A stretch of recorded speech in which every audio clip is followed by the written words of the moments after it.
Hey, vinyl community and world in general. Coming at you on this Saturday, the 14th of January. Having my first cup of java for the day.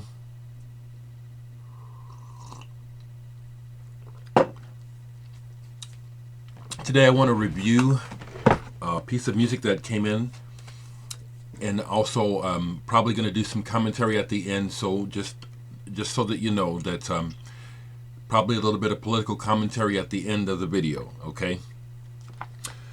A musical and artistic associate who I dare say I can refer to as a long distance new friend or emerging friend sent me a second. He sent me his music before and a piece of artwork, which I appreciate, but he just sent me his most recent release. And the first time he sent it, the CD was broken, so he had to send me another copy. But what I'm talking about is Bret Hart, Imaginary Locations. This is his latest release. And Bret, I'm very happy you sent it to me. But as I shared with you in my comments yesterday after giving it a really good listen, this broke through. The first thing that you sent me, I'm going to have to go back to it and find it. I can tell that it's the same artist who did the work, but this one really made an impression, whereas the other one I have to go back and see what that was about because it didn't. This is a very cool project, and Bret is a visual artist as well as musician, plays multiple instruments. His visual approach here reminds me a lot of The Residents, as well as some of the musical approach. What he shared about this, and the way to approach this piece is that these are, I don't know if I just want to read this, but yeah, he shares how he's lived and worked around the world, has fond memories of all the places. These new compositions take my memories of places and mold them into new imaginary locations. And so with each piece, he created an individual artwork of that place to look at and muse upon as you listen to the music. And this really works as a concept, Bret. It really does. These images do help to evoke more of a place in the mind as the music plays. I really appreciate getting number 29 out of 30 that you made.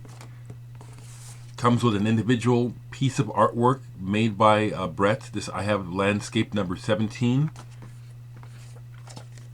And even a thank you note.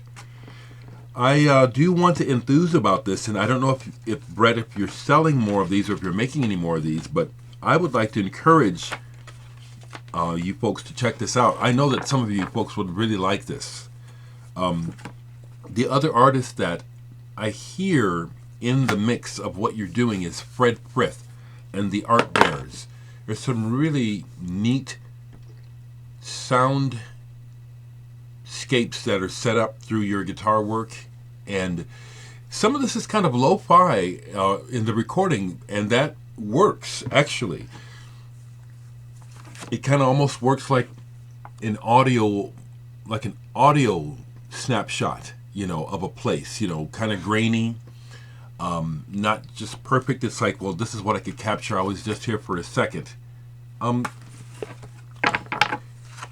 I'm really happy to say is, and I've said this all along, folks, is that I won't tell a lie, and I won't say I like something if I don't. So it's great that I can give this glowing review of this release, Imaginary Locations, because I really like it and think it's really good. And I would encourage people to buy it, actually, if it's available, Bret. It's right in my wheelhouse of being adventurous, individual. You are presenting us your view and your experience of what making music and art is about, as opposed to trying to succumb, to find an audience, Not that there's anything wrong with that, but you know what I'm saying. Real art is the best. So Bret, thank you for sending that to me. And also, Bret and I are involved in this compilation, this CD work called Frets of Yore, which is coming.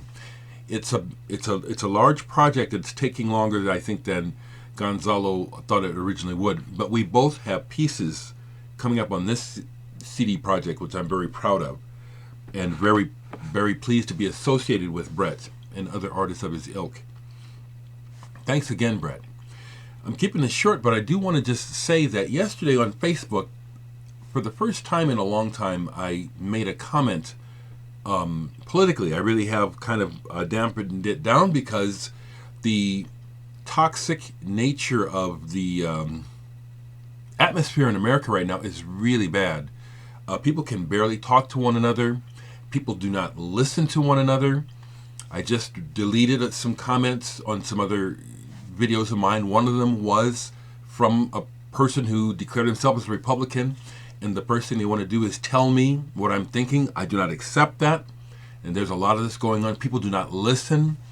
They just hear your words and decide that you're saying what they're thinking. This is so dangerous, and this is all that's going on in the media in particular. It's very, very, very disappointing.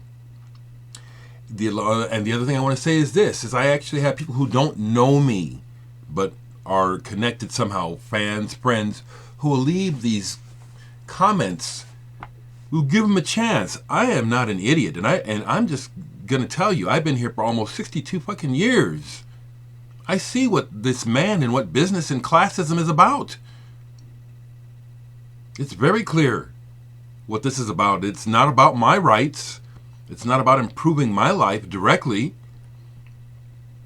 This idea that I would love to see this man. I don't even want to say that man's name. I would love to see him actually do something good for the common man, bring jobs back and all that stuff. I don't think he's shown. He's just a liar. So when people come to me and try to tell me what I'm thinking, even after as clear as I'm being, and you don't hear a word I'm saying, that shit's getting deleted, okay? And I don't have a good feeling about this upcoming presidency at all.